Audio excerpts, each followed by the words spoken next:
Xavier.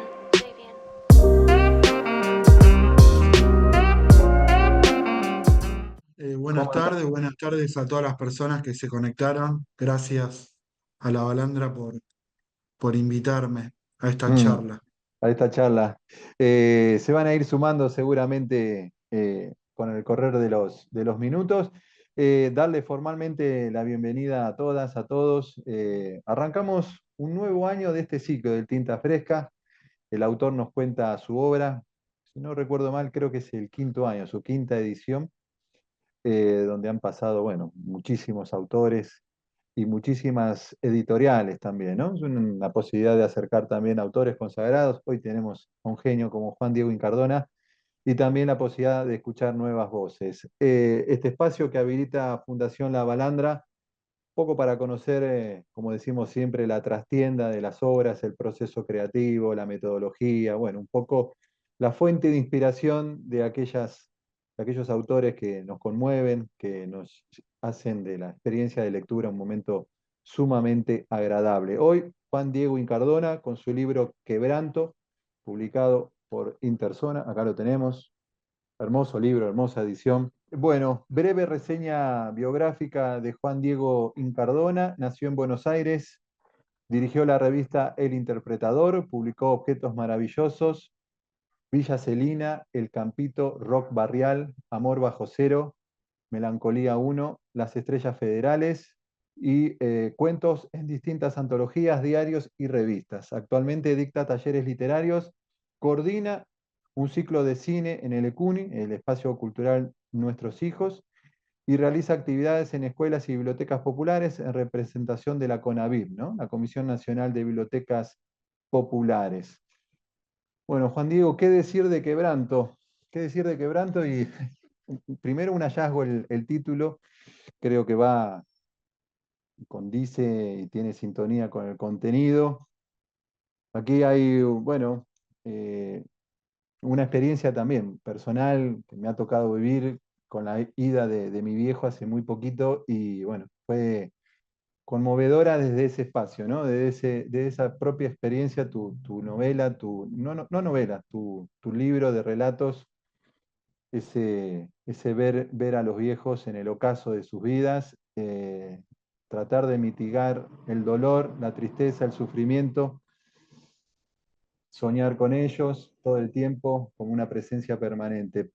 Te pregunto a vos, algo estuve chusmeteando algunas entrevistas que ya te hicieron, pero quisiera que nos cuente a vos cómo fue tu experiencia, ¿no? Este atravesar el dolor que te llevó a escribir Quebranto, donde das cuenta de la muerte de tus dos padres, ¿no? En muy poco tiempo.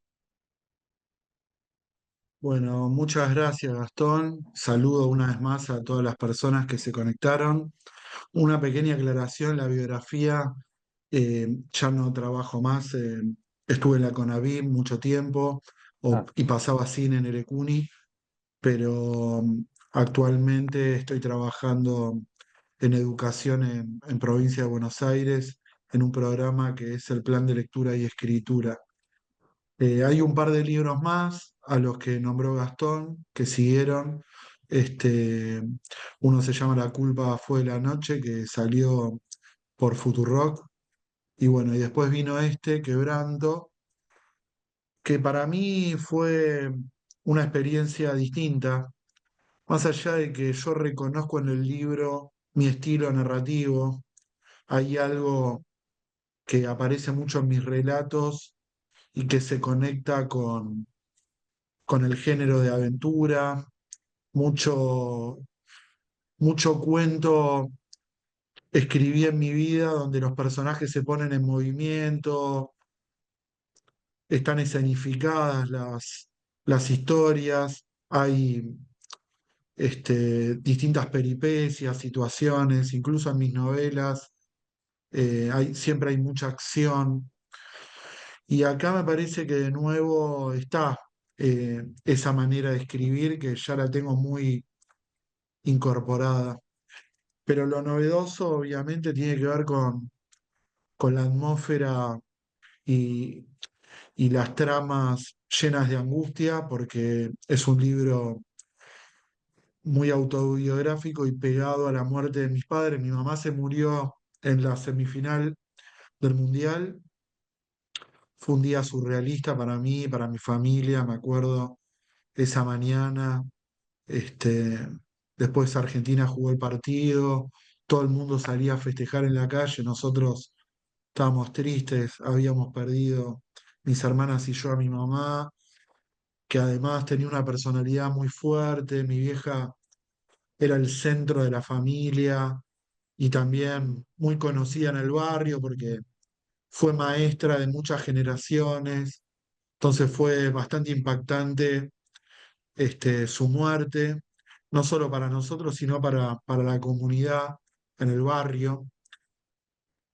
Y bueno, fue rarísimo. Después a la noche yo fui a reconocer el cuerpo, toda la burocracia de la muerte, en fin. Al año se murió mi papá, que la verdad que no tenía nada, mi viejo, eh, nunca se enfermaba, no, nunca le pasaba nada. Era un tano bien duro, siciliano, que había dejado de fumar hacía 20 años, un día dijo no fumo más, no fumo más, pero apenas se murió mi mamá se deprimió mucho y a los pocos meses le agarró un cáncer de pulmón y en muy poco tiempo se murió. Yo cuando era chico, me acuerdo que mis abuelos, también sicilianos, los papás de mi papá, eh, pasó algo parecido porque murió mi abuelo, habían estado 55 años de casado, igual que mis viejos. Y cuando murió uno, enseguida murió el otro. O sea, no, Mm, no tenía nada mi abuela, pero se murió mi abuelo y se murió mi abuela y ni sé de qué se murió mi abuela. Sé de que se murió mi abuelo. Eh, y cuando yo era chico tenía grabada la edad, mi abuelo Giuseppe, que era mi abuelo favorito, era re bueno, vivía con nosotros. En la casa que ellos habían construido tenía un patio grande en el medio, todas las piezas alrededor. Y él se murió a los 78 años y yo toda la vida tuve miedo de que mis viejos llegaran a los 78. Me había mm, quedado grabada la edad. Entonces cada vez que cumplían años, que los dos nacieron en el 44, tenían los dos la misma edad, mi mamá y mi papá. ¿Cuánto cumple mamá? ¿Cuánto cumple papá? 70, 71. Yo no quería que llegaran a los 78 porque tenía esa premonición desde chico. Mi vieja llegó a los 78 y le agarró una ACV y se murió. Es increíble el destino y cómo esas cosas que se dan que parecen más de la literatura que de la realidad. Y bueno, después se murió mi papá y fueron 2 años terribles, de mucho dolor. Y en el medio, bueno, me puse a escribir, Este ¿no? este libro tiene, digo, esa búsqueda, una búsqueda de sanación o no, o de poner en palabras ese dolor. Y mucha gente me decía, cuando se enteraron que salía el libro, che, qué bueno que lo pudiste escribir, como que lo primero que uno piensa es, debe ser sanador, es como una catarsis, lo pudiste poner en algún lado. Miren, yo les digo la verdad, para mí fue como meter el dedo en la llaga. A mí me hizo re mal escribir el libro. Y no sé por qué lo hice. Supongo que sí, necesitaba poner en palabras lo que pasé, pero también había, no sé, algo medio autodestructivo de, de echarle nafta al fuego, porque me di cuenta que había también una oportunidad artística de escribir desde un lugar donde yo jamás había escrito, o sea, con esa angustia total. Me acuerdo que hace muchos años, un día tenía como 40 grados de fiebre, no sé, me había agarrado una gripe que se complicó tremenda y, y tuve un pequeño rapto de conciencia de ponerme a escribir para ver qué salía. Una boludez, ¿no? Porque ponerme a escribir con 40 grados de fiebre, que no salió nada coherente. Y ahora, bueno, se habían muerto mis padres y un poco con angustia y un poco con furia me puse a escribir en mis términos, el libro más triste del mundo. Yo digo, quiero escribir el libro más triste del mundo. Se murieron mis padres, ahora quiero que lloren todos. Y escribí el primer relato, Serenata, Es que mucha terrible. gente cuando lo lee llora, me lo Sí. cuentan, y eso me resulta gratificante. Cuando alguien me dice que leyó el libro, yo le pregunto, no me pregunto si le gustó o no le gustó, le pregunto si lloró. Y la mayoría me dice que lloró, y Mm, eso me gusta, no sé por qué. Resulta que yo ya estaba en el medio del libro y miren, la verdad es que estuve un año prácticamente encerrado, no hice terapia, no tomé nada, todos mis amigos me mandaban a tomar antidepresivos, yo lloraba todos los días, tenía insomnio, después pesadillas, estaba muy mal. Eh, pero bueno, supongo que a todos nos pasa, ¿no? Cuando perdemos un ser tan querido, como en mi caso fueron mis padres, sobre todo a partir de la muerte de mi mamá. Eh, y un día me invitaron a un festival de poesía en Lobos. Y yo fui, y era la primera vez que iba a leer en público después de mucho tiempo. Y me acuerdo que era un campo, en una zona rural, lleno de chicos, chicas, todos medio hippies, todo mucho color, flores, poetas, todo re lindo. Y en un momento me tocó a mí, que todavía arrastraba esta furia, y yo sabía que lo que iba a leer era un garrón para todo el mundo, pero no me importaba. Y cuando pasé al frente, dije, perdón por lo que voy a leer. Algunos se rieron pensando que era una performance. Y empecé a leer Serenata y en un momento conté, sin exagerar, 20 30 personas, toda la gente de adelante llorando, llorando fuerte. Y ahí dije, bueno, acá hay algo, porque mm. si uno lee un texto y la gente llora, Hay una me reacción, claro. acordé de ese mito que circula sobre un escritor norteamericano que es Chuck Palahniuk, que él tiene un cuento que cuando dicen que cuando lo leía en público la gente se desmayaba, que es un cuento muy escatológico que se llama Tripas.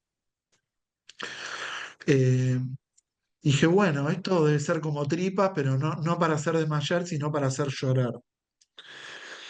Así que nada, a partir de ahí fue armar toda una serie que fuera muy melancólica. Quise que no tuviera luz, que fuera pura oscuridad, que sea un libro muy gótico, pero como somos seres humanos, yo creo que igual se me filtraron rayos de luz. O sea, en algún momento eh, la tristeza, el dolor, la angustia da lugar a algún Mm. momento de redención o de esperanza. Yo no quería, pero pasa. En el libro en algún momento un poquito de eso hay. Trataba de limitar mi sentido del humor, que siempre se me ocurren chistes, a veces chistes boludos y no puedo reprimir, Están los meto en igual. como espasmo lírico dramático, ese es buenísimo. Claro, ese es Ahí el hay momento que tiene humor. como una bocanada de aire ahí, ¿no? De esto que vos planteás. Ahí Claro. hay como un impas, sí. Sí, muy en el final está Muy ese, bien. que es el que tiene más sentido del humor, pero los demás, sobre todo los 10 primeros relatos, los primeros que son más realistas, están los puntos de vista de mis hermanas, de Sobre mi eso te quería sobrino, de mi preguntar, cuñado. porque vos le das voz, primera voz, a María Laura, María Cecilia, tus dos hermanas, Martín, tu cuñado, y Maxi, tu sobrino, pero en primera voz. ¿Cómo fue ese proceso? Porque pones el cuerpo ahí, lo charlaste, lo compartiste, te contaron ellos cómo vivieron para hacer esos relatos. Sí, yo quería armar una especie de novela, como que el libro sea de relatos que se puedan leer de forma individual, pero que generen como una trama novelada. Hay un libro mío anterior, del 2008, que se llama Villa Celina, que son 20 relatos y aunque son cuentos, también arman una serie como si fuera una novela en relatos porque el narrador siempre es el mismo, los personajes se repiten. el lugar es Villa Celina. Y acá de nuevo están las repeticiones, en general casi siempre el mismo narrador, salvo estos puntos de vista y salvo unos cuentos en el final que hay otro narrador, pero yo les pedí a ellas, les conté del libro, que conversaran conmigo, que yo les iba a hacer una entrevista. Y bueno, los entrevisté a todos mis familiares que aparecen en el libro, y a partir de sus respuestas, después yo le fui dando un trabajo en el texto para consolidar, digamos, una narración en primera persona, pero desde el punto de vista de ellos. Necesitaba charlar y entrevistar porque si no, si uno inventa todo, es como que el narrador habla siempre igual. Mm, Necesitaba palabras que dijeran muletillas, formas, giros que fueran propios de mis hermanas, de mi sobrino, y eso es lo que conservé del habla oral. Y después, bueno, algunas cosas las rellené, pero tenía ganas de abrir como el abanico para que el libro se tratara sobre el impacto que genera la muerte de los seres queridos en la familia. O sea, no es tanto la historia de mis padres, o sea, en realidad en el libro no aparece mucho de la vida de ellos, de mi mamá ni de mi papá. mm, Obviamente que se cuentan, se rememoran algunas cosas.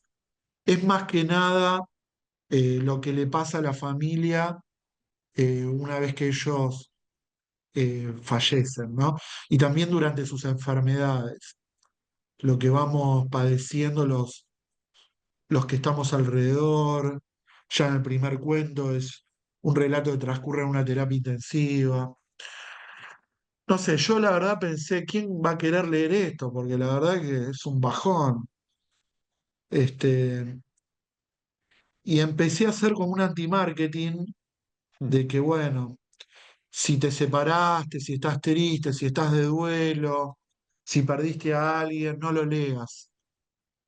Y al final, no sé si genera cierto morbo o qué pasa, pero mucha gente va y lo lee, pues parece que hay un público lector para este tipo de literatura, que es la literatura de duelo. Y también Sí, porque la literatura muchas veces pone en palabra lo que le pasa a las personas. Digo, la mayoría de todos los seres vivos atravesamos por ese momento de dolor de perder a alguien querido, ¿no? Entonces también me pasó algo increíble, que nunca me había pasado, que mucha gente me escribió para contarme que cuando se enteró de qué se trataba el libro, lo compraron, pero que todavía no lo pueden leer, que lo tienen para leer en algún momento. Eso nunca me pasó. O sea, lo compré, pero todavía no estoy listo, lista para leerlo. Porque perdí a alguien en la pandemia, porque se sí, murió mi mamá, mi papá, porque perdí un hijo. Es increíble la cantidad de mensajes que recibí de gente que me cuenta de su propia vida y de las personas que perdieron. Cómo la literatura a veces genera esa comunidad, esa conexión, y nunca me había pasado, obviamente con mis libros anteriores, la gente me escribe para contarme otras cosas.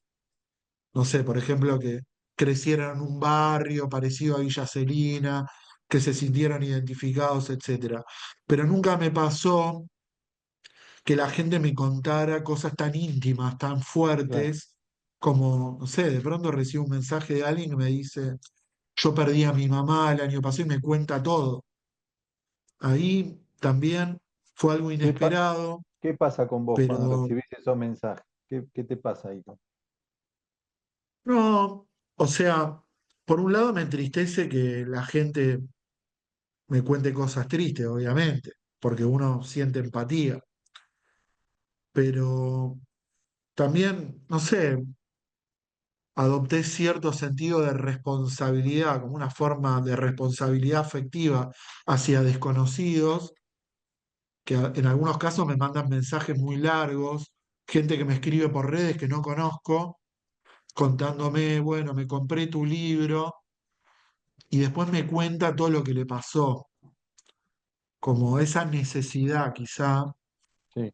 ¿no? De expresarse y de poder compartir la angustia con alguien que uno piensa que tal vez la puede entender, qué sé yo, no No, y sé. también porque me parece que no son muchos los ámbitos donde la gente puede expresar el dolor, ¿no? Generalmente no estamos preparados mucho para expresar el dolor o para escucharlo, ¿no? Pero hay una frase al comienzo que vos decís,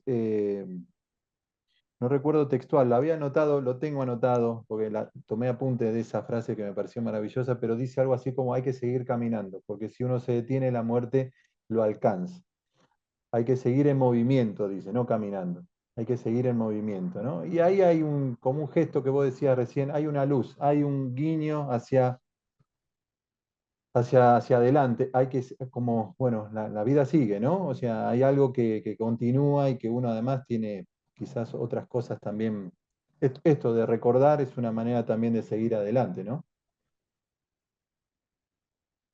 Sí, yo creo que sufrí mucho la escritura del libro, creo que lloré durante todo el libro.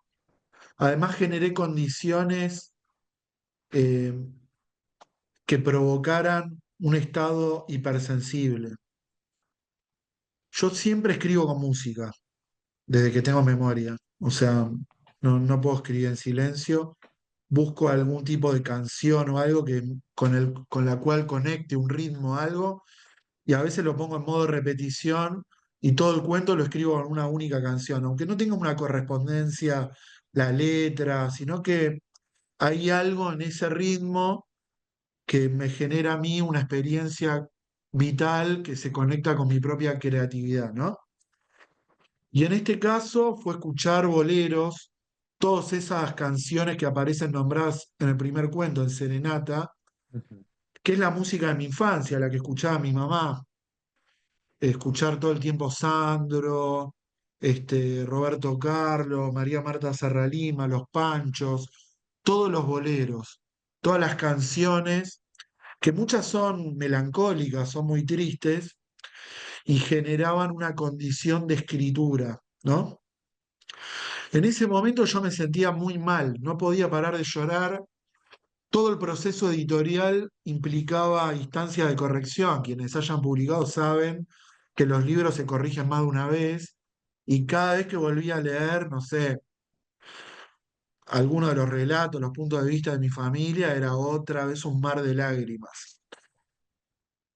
Pero una vez que lo publiqué, es como que, y ahora, no sé, siento como cierta calma, paz, como que Sí. ahora siento que me hizo bien. En ese momento no me hizo bien, fue muy doloroso. Eh, pero ahora siento que está bueno que este libro yo lo haya escrito. No sé por qué, pero me siento como satisfecho. Y además creo que, bueno, uno siempre es crítico con su propia obra, ¿no? Yo veo mis libros y digo, bueno, este me gusta, a este le corregiría todo, lo sacaría, este no me gusta. Bueno, este siento que salió bien, que es un buen libro, que es compacto, que es fuerte, que tiene potencia y probablemente toda esa angustia motorizó algo a nivel estético y en la trama que es fuerte. Yo intenté no reventar el libro con la catarsis, porque si me ponía solamente a llorar en el libro, viste que uno se ahoga en la propia tinta y no sé Mm. hasta qué punto vos podés escribir una narrativa que genere significados, sentidos y que permita al lector una lectura activa, que es lo que hace la buena literatura. Por eso traté de compensar la emoción tan fuerte con mi propio estilo narrativo, retomé personajes de otros libros, volví a mi universo de Villa Celina, como que traté de armar algo más allá del propio dolor para Ujú. compensarlo, ¿no? Hay un quiebre.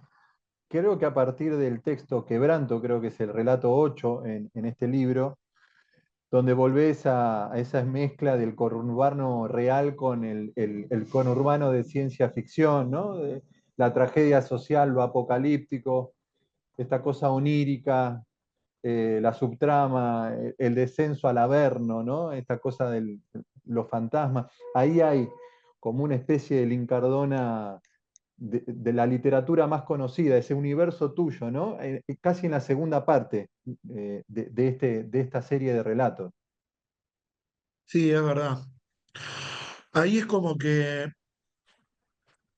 irrumpió en la segunda mitad del libro como un nuevo capítulo de la saga Mm, de Villa Celina, ¿no? Que hasta Quebranto se componía de 4 libros que son Villa Celina, que son 20 relatos, que salió en el 2008, que de todos mis libros creo que al día de hoy es el que más circuló, el que se lee sí. en las escuelas, el que leyeron, se tradujo, ¿no? Es como, es un libro que fue algo inesperado todo lo que pasó con ese libro. Y a partir de que es un libro más realista y más basado en anécdotas, en recuerdos del barrio, que fue en el 2008. Y en el 2009 yo publiqué una novela donde ya me voy del realismo y voy más hacia mis géneros favoritos de la infancia, la fantasía, la ciencia ficción, la aventura. El Campito ya arma una mitología. Después sale Rock Barrial, que se parece un poco a Villa Celina, pero tiene también algunos relatos medio fantásticos.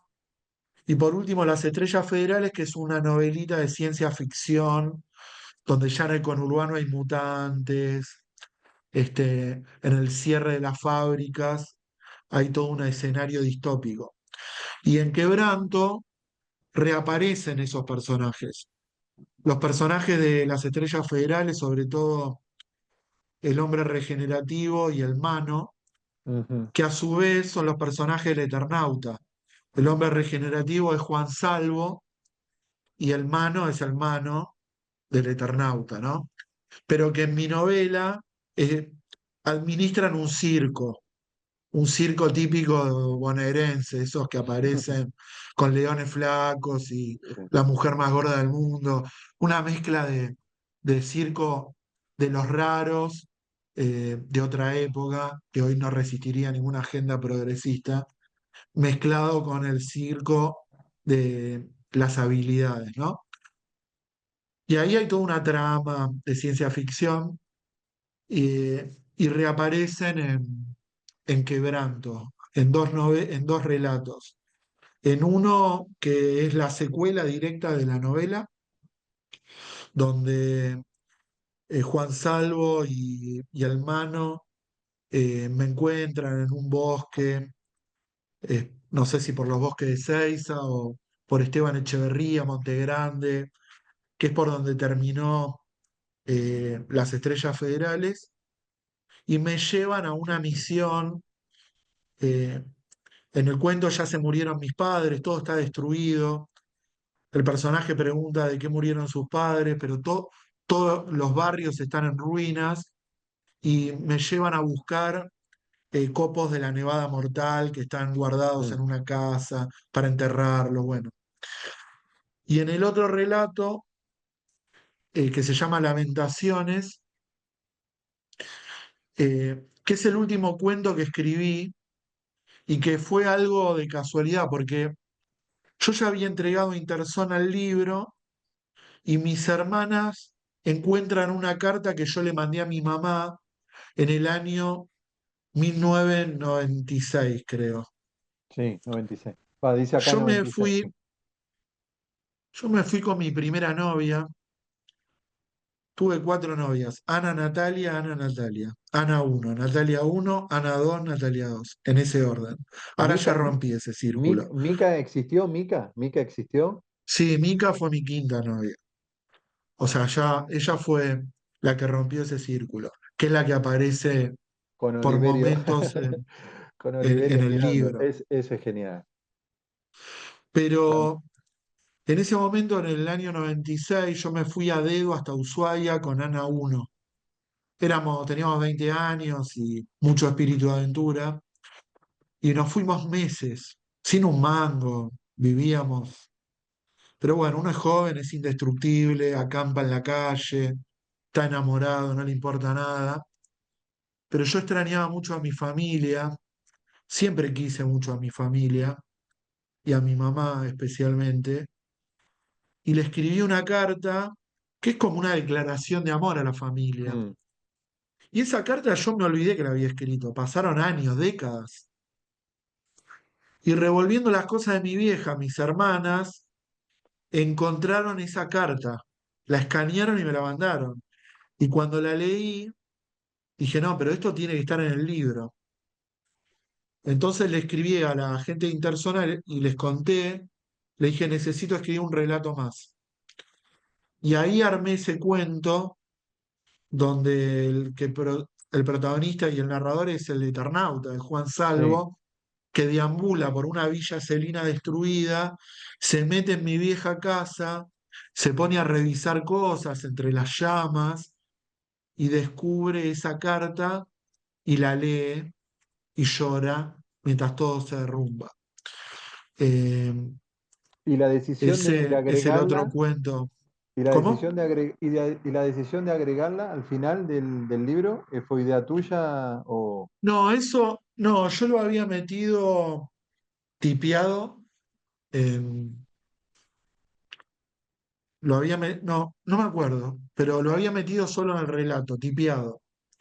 Y la editorial me dijo que hacer como un facsímil, escanearlo y ponerlo en el final. mm, Y me gustó, sí, me pareció una buena un lindo detalle? sugerencia, este, y me gusta ese final para el libro. ¿Qué te dijeron? Hago esta última y ya abrimos el micrófono para que la gente también te pregunte, charle, haga sus comentarios, por supuesto. Este es un libro también, me parece a mí, esta una opinión, que también es como una especie de escritura colectiva, de escritura familiar, ¿no? Está la experiencia de tus hermanas. ¿Qué te dijeron? ¿Lo leyeron? ¿Qué te comentaron? ¿Cuál fue la respuesta de tus familiares, tus hermanas, tus sobrinos? Eh, sí, bueno, en realidad son 15 relatos y hay cuatro que son esos puntos de vista. El único que leyó todo es Maxi, que es mi sobrino. Este, Maxi, es muy conmovedor el punto de vista de él, Sí. el La nieto escena, la, favorito la de escena, mi mamá. la escena con tu papá es fuerte, la última que le sonríe. Sí, eh, sí, esa escena que son todos recuerdos, ¿no? Mm, Pero María Laura no lo puede leer, el libro. Y María Cecilia leyó el primero y no quiso leer más, no, no puede, les hace mal.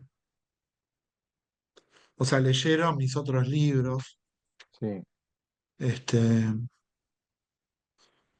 pienso en mi mamá que se leía, mi viejo no leía nada mío, no, no le importaba mucho.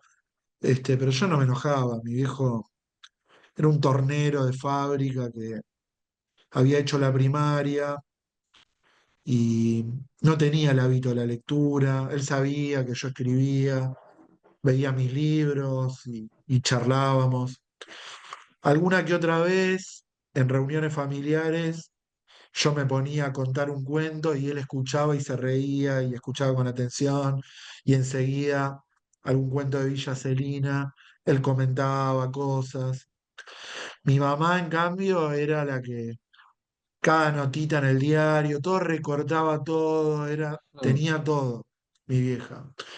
Y seguramente eh, hubiera leído este libro también. Eh, pero bueno,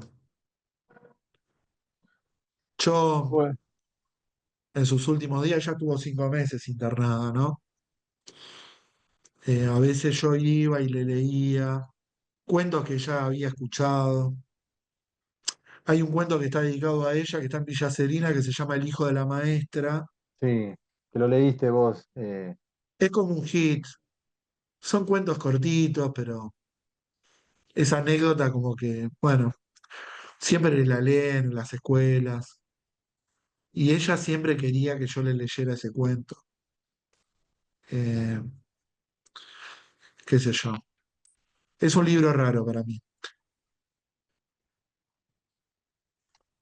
Bueno, habilitamos ahí.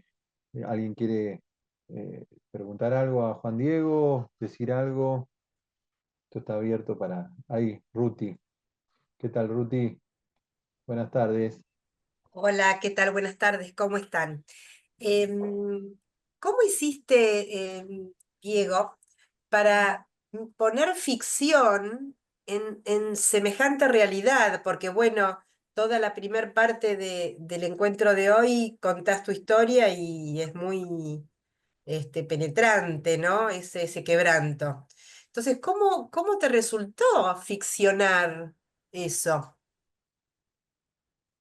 Y bueno, eh, los primeros relatos fueron los peores porque son los más realistas y están más pegados al recuerdo y no tienen tanta ficción.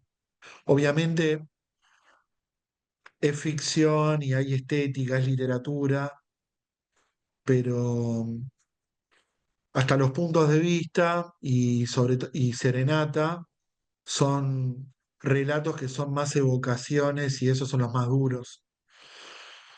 Después el libro se compensa con la imaginación, eh, y sobre todo con ese estilo que yo tengo de generar, como dice I. Acevedo en el prólogo, como una literatura de andanzas, donde hay personajes que interactúan entre sí, donde hay mucha imaginación. Eh, Eso me ayudó, porque no sé si hubiera resistido escribir un libro completo con el tono que tiene el primer cuento que se llama Serenata, que es el peor. Ese es el más terrible. Y además no tiene casi nada inventado.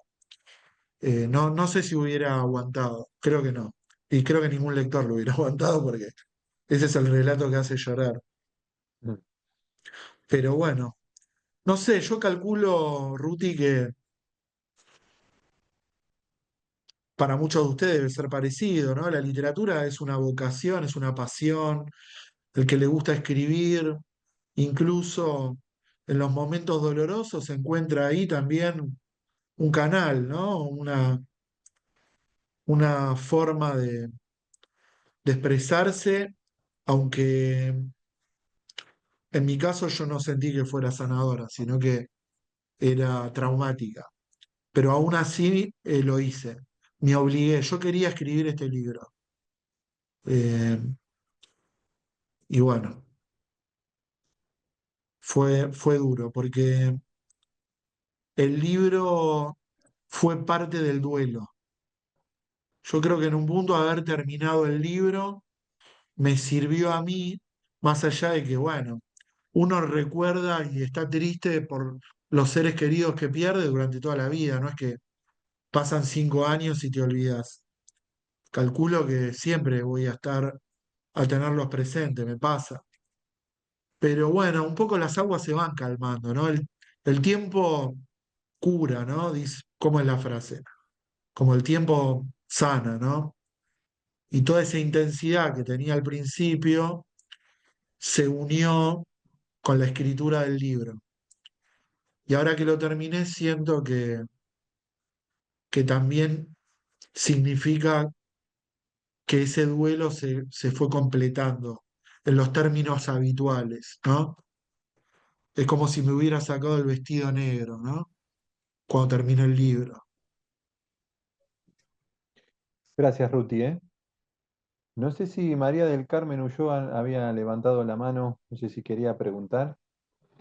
Eh, Tengo una consulta, Juan Diego. La anécdota en el segundo relato, la anécdota con Don Ramón, esa existió de verdad, es cierta esa. Sí, sí, eso es verdad también es verdad la pelea.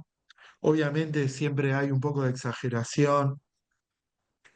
Yo cuando empecé a publicar, cuando publiqué Villa Celina, un amigo que es escritor, lo deben conocer, Pedro Mairal, Mm. porque bueno, Villa Celina también genera ese pacto de verdad, eh, y mucha gente me pregunta, che, pero este cuento es verdad, y si yo a alguien le decía que no era verdad, se sentía frustrado.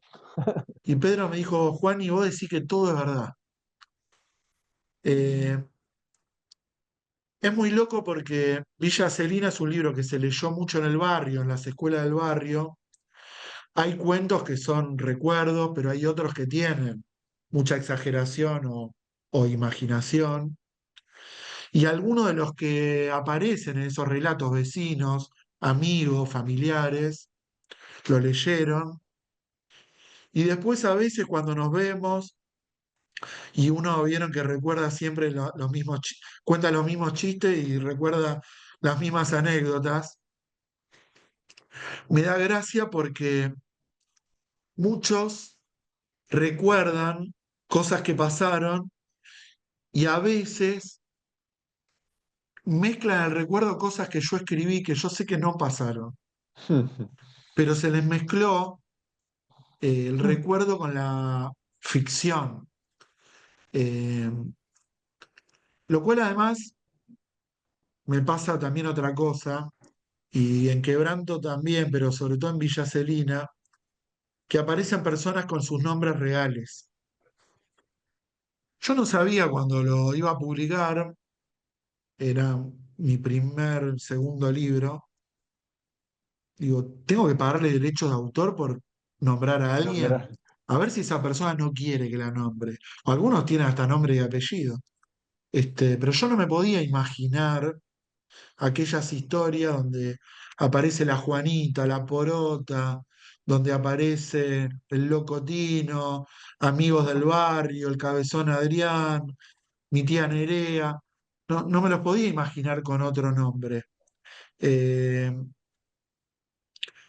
y bueno, no solo nadie se ofendió, sino que a veces, yendo a Villa Celina, la gente que no aparece en el libro me dice, che, Juan, ¿cuándo me vas a poner en un cuento? Ah, qué Como que todos protagonismo. quieren Quieren aparecer en estar. un Ah, cuento, todos quieren que su vida esté en algún lado, aunque sea ficción. Y a veces se desdibujan las fronteras, ¿no? Entre qué es real y qué es inventado. mm. Acá, en el chat, ¿qué dicen?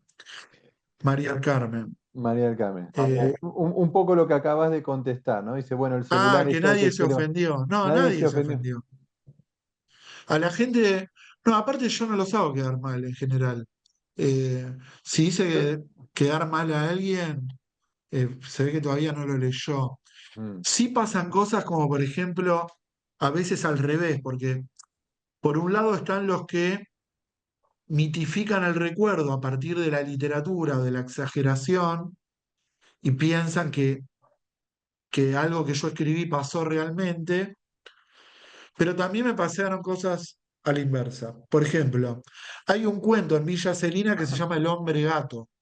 Parece el cuento más fantástico del libro. No sé si se acuerdan, años 80 que andaba por el conurbano bonaerense un personaje que se llamaba el hombre gato, que trepaba los árboles, las paredes, los techos. Empezó en Bransen y después se replicó por muchos barrios. Una noche vino a Villa Celina y fue una noche de locos. Todo el mundo en la calle, la gente le tiraba tiros a los árboles, cascotazos, la policía. Había toda una paranoia con el hombre gato, que en un momento lo vieron que se metió en unos terrenos del viejo Monti, que vivía a la vuelta de mi casa, que eran unos terrenos que tenían muchos árboles con frutas democráticas. ¿Vieron? Esas frutas del pueblo, las que no se consiguen en las verdulerías. Nísperos, pero qué rico. quinotos, moras, ¿no? Granadas. muchos árboles con fruta, los pies nos metíamos ahí. Y el hombre gato se metió también. Y la policía tiró, me acuerdo, una bomba de gas lacrimógeno, que después los nietos de Monty, que eran amigos míos, me regalaron, yo la tuve mucho tiempo, y tiraban tiros. Bueno, nunca lo atraparon al hombre gato, eh, pero sí, Enrique Maravilla tiene un tema. No sé si es el mismo hombre gato igual. eh, y tampoco es el otro hombre gato que nos gobernó hace un tiempo, ¿no? Eh, pero me acuerdo que al otro día yo pasé a los terrenos de Monty y Fernando y Martín me regalaron eso y me mostraron, que yo nunca me lo olvidé, las cortezas de los árboles todas arañadas por el hombre gato, lo cual para mí era prueba suficiente de su existencia, aparte como una especie de X-Men del conurbano, como un Wolverine con garras de acero. Pasaron décadas y salió Villa Celina, y un día recibo un mail de un amigo de la infancia que no veía hace 30 años. Era Fernando, el nieto de Monty, que había visto una nota en el diario, se compró el libro y me mandó un mensaje agradeciéndome por haber escrito El hombre gato, por nombrar a su familia, que se leyó el libro que le encantaba. Y en el mail me dice, te tengo que confesar algo. Aquellos arañazos en los árboles los hice yo con un cuchillo para No, engañarlos a vos y a mi hermano Martín. Obviamente esto no llegó a refutar en mí la leyenda del hombre gato, pero fue justamente a la inversa. Ahí eh, el lector no recordó, sino que justamente refutó. Bueno, seguiría hablando del hombre gato porque me pasaron cosas muy, muy locas, como por ejemplo, yo coleccionaba las noticias de la época, sobre todo de Bransen, salía mucho en Crónica y en... Ah, Sofía dice que está en YouTube. sí, en Sí, es video en verdad, Crónica. Crónica, pero esa es la segunda vez que viene, 10 años después, porque primero viene en el 84, y en la década del 90 reaparece el hombre gato y va a Villa Celina, y ahí están todos los chicos, son todos amigos míos. Yo justo me había ido a vivir a otro barrio y lo miré por la tele, pero yo coleccionaba las noticias del hombre gato, que son desopilantes, ¿no? De diarios más sensacionalistas. Y saben que el año pasado, por mi trabajo, yo voy mucho a las escuelas, me mandaron a la Feria del Libro de Bransen. Yo estaba excitado, entusiasmado de que finalmente iba a conocer la localidad que era la cuna, el origen del hombre gato. Y la municipalidad me mandó un remisero, un viejo, y yo iba hablando por la autopista Buenos Aires-La Plata y le decía, yo quiero hablar con el intendente porque ustedes tienen que hacer el Museo del Hombre Gato, porque el hombre gato es de Bransen, es como un superhéroe del conurbano bonaerense. Yo escribí un cuento y está en un libro, lo leen en las escuelas. Y en un momento el viejo iba manejando y me frena, me dice, yo fui preso sospechoso de ser el hombre gato. No, genial. Resulta que él había sido el protagonista de una de mis noticias favoritas, que no sé si es de Crónico o de Diario Popular, donde cuenta que el hombre gato llamó por teléfono a la comisaría de Bransen. No solo eso, llamó desde la línea a un teléfono descompuesto, se ve que tenía poderes mágicos. La policía pesada, imagine, año 84, recién terminaba la dictadura, generó una verdadera cacería del hombre gato. Y este hombre estuvo preso porque trabajaba en Entel. Bueno, ustedes se acordarán, las personas más Sí, grandes, de Entel, ¿no? La compañía telefónica, antes que los celulares, este, también cuando existía obras sanitarias o... ¿Cuál era el de la electricidad? Segua, ¿no? Si no me Segua, equivoco. sí,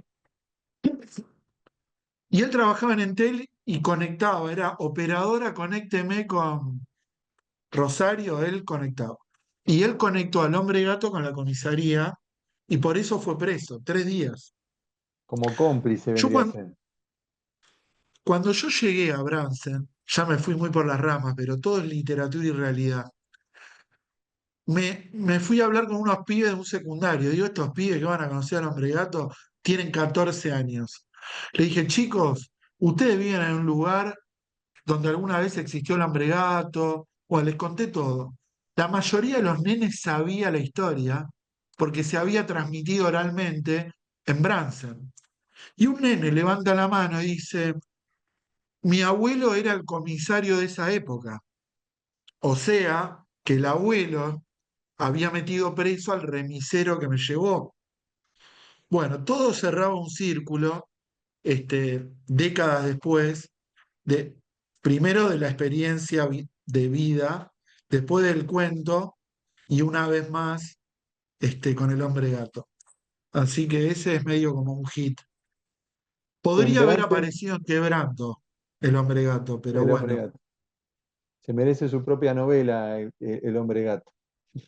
un poco la tiene Gastón, porque mi novela El Campito, que la narra un ciruja, que se llama Carlitos, que está basado en un ciruja de mi barrio que vendía ajo y que siempre cantaba tangos y nos contaba historias.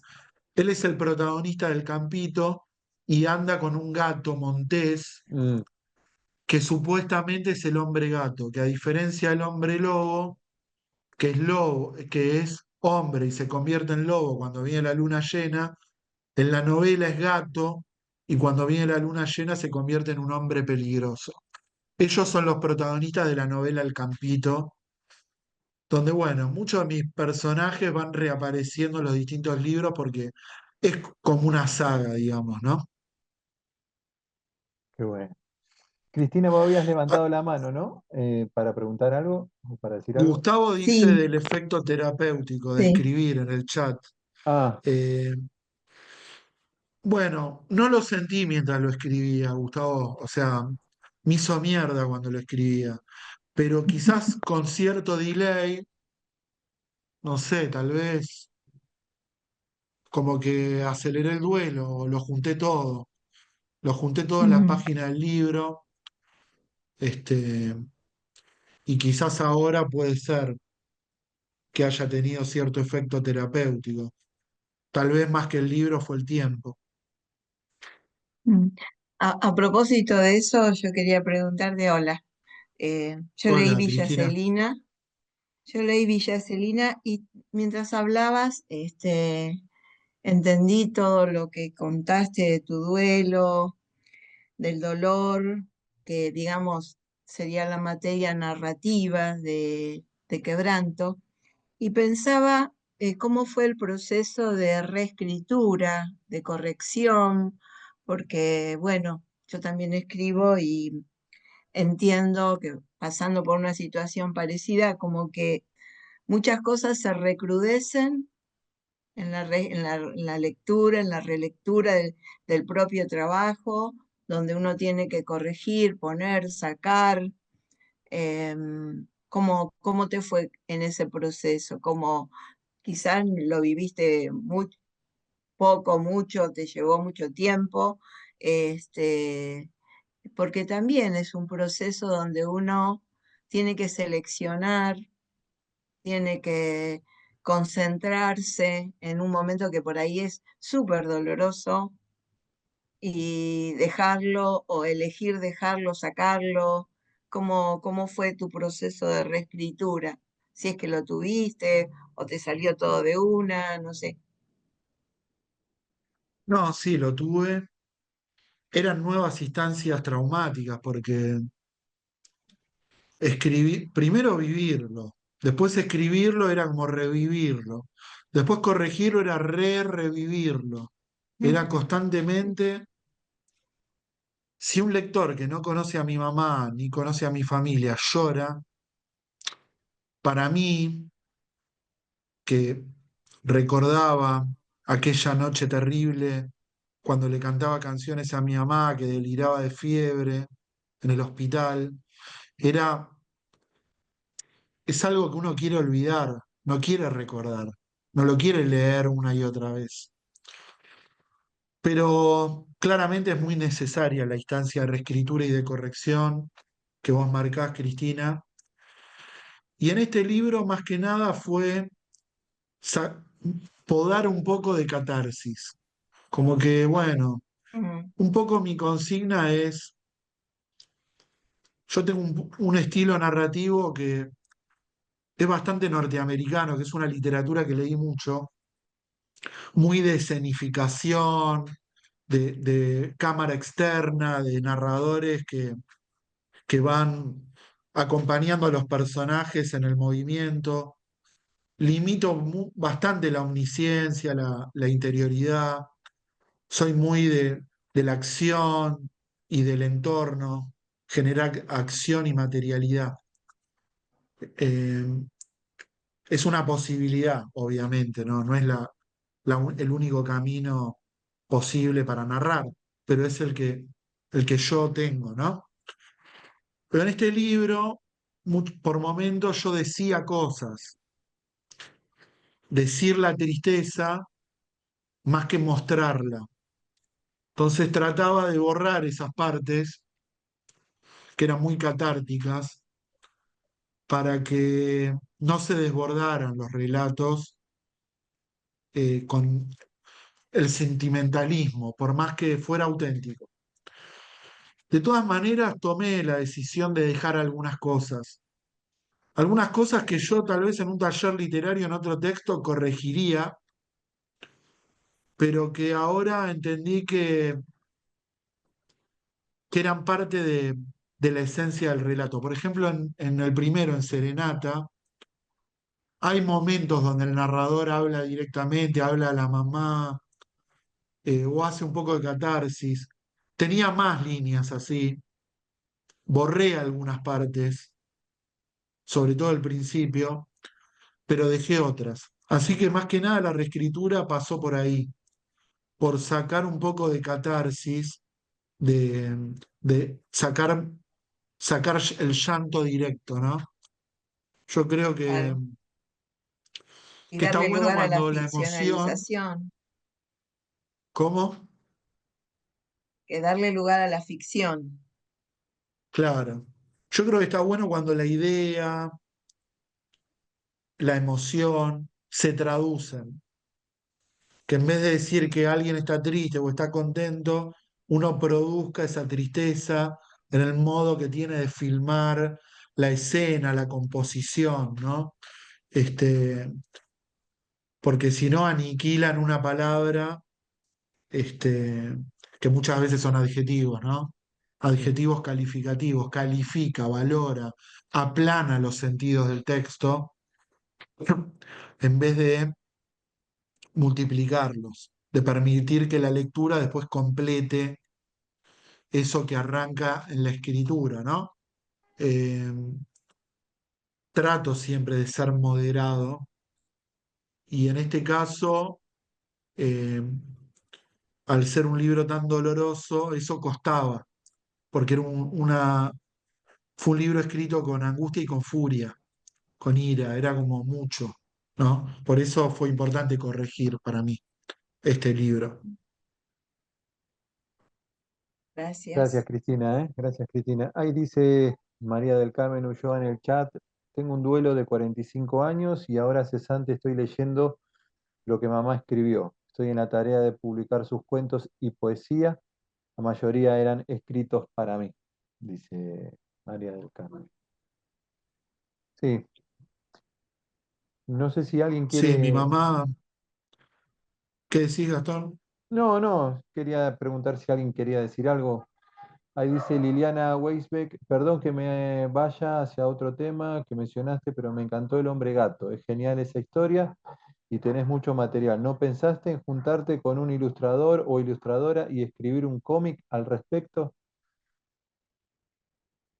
A María del Carmen le contesto que, yo tengo la sensación de que mi duelo va a ser para siempre también, ¿no? Eh, y cómo cuesta agarrar los objetos o lo que escribía, mi mamá escribía en cuadernos y cuesta muchísimo ponerse a leerlo. Eh,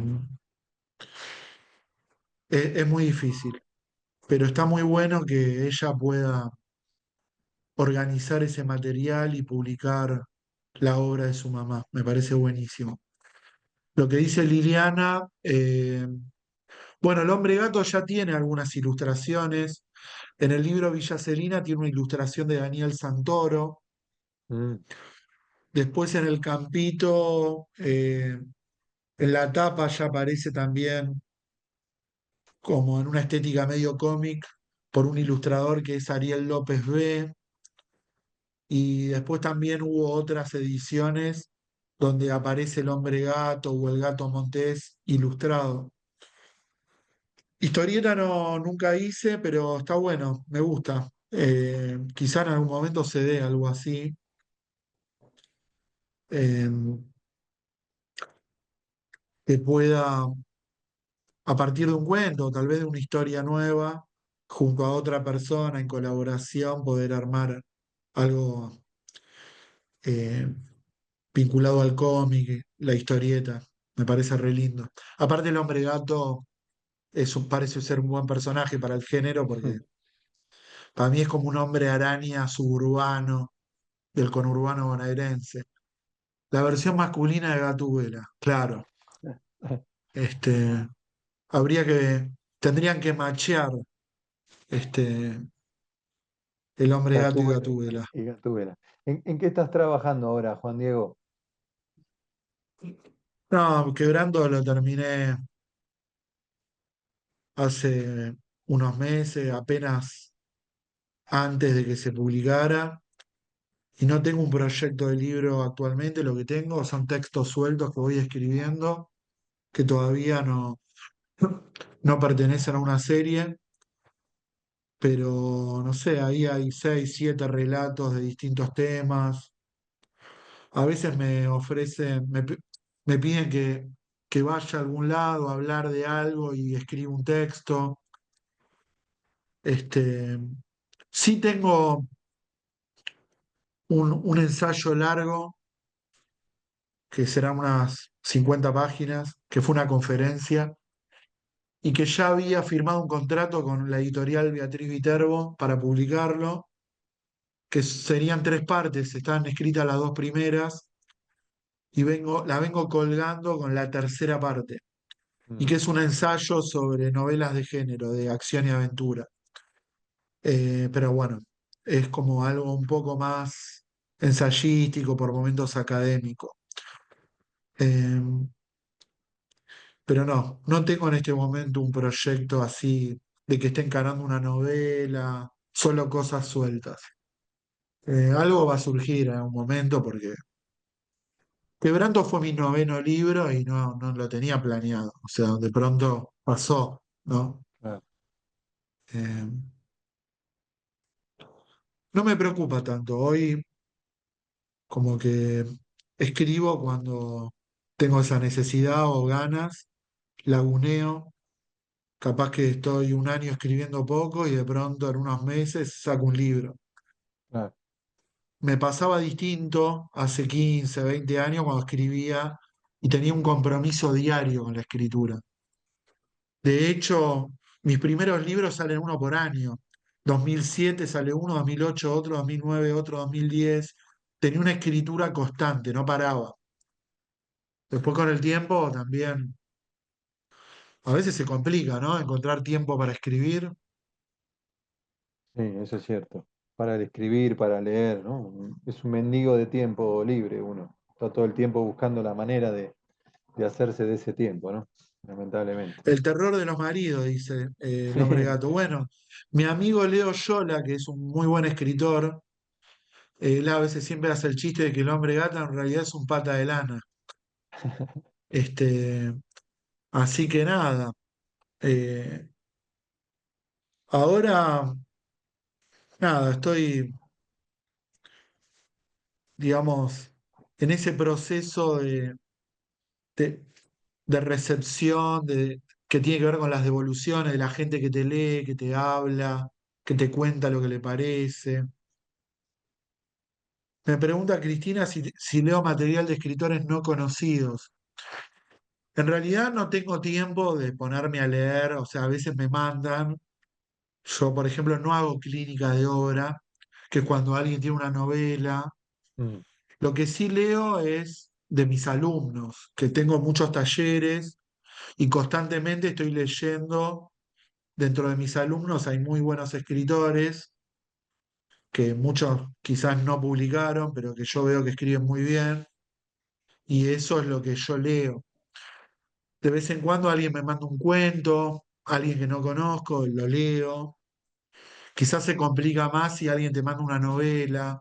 claro. eh, Cuesta tener tiempo también, ¿no? Porque Mm, entre el trabajo, las clases, la vida, es difícil. Yo en general, cuando hay libros ya en construcción, trato de derivar hacia alguien que haga clínica de obra. No sé acá en La Balandra si tienen esa. sí, sí, tenemos, Deben tener, tenemos, seguro, porque es un proyecto tenemos, muy. sí, sí, tenemos clínica de obra, tenemos individuales, grupales, se le hace Claro. tenemos gente que se encarga de eso, de hacer seguimiento, sí, tenemos. Está buenísimo este proyecto que llevan adelante. ¿Cuántos años tiene ya La Balandra? La Balandra nace como revista en el 2011 y se transformó en fundación en el 2019, septiembre del 2019. Qué Así que, bárbaro, ¿eh? sí, la verdad Poder, que poder sostener durante tantos años un proyecto literario es prácticamente una militancia. es difícil, cuesta mucho, pero acá estamos. Bueno, todo, la verdad que también nos mueve la literatura, los escritores, ustedes, los protagonistas verdaderos, y la gente, los lectores, eso es lo que sostiene la fundación, realmente, el entusiasmo. Bueno, no sé si alguien quiere comentar algo, decir algo, vos, Juan, Diego, ¿te quedó algo como con total libertad?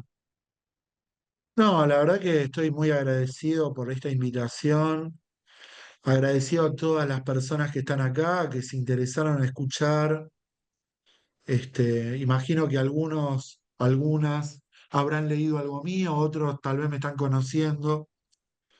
Justo tocó sobre un libro muy particular.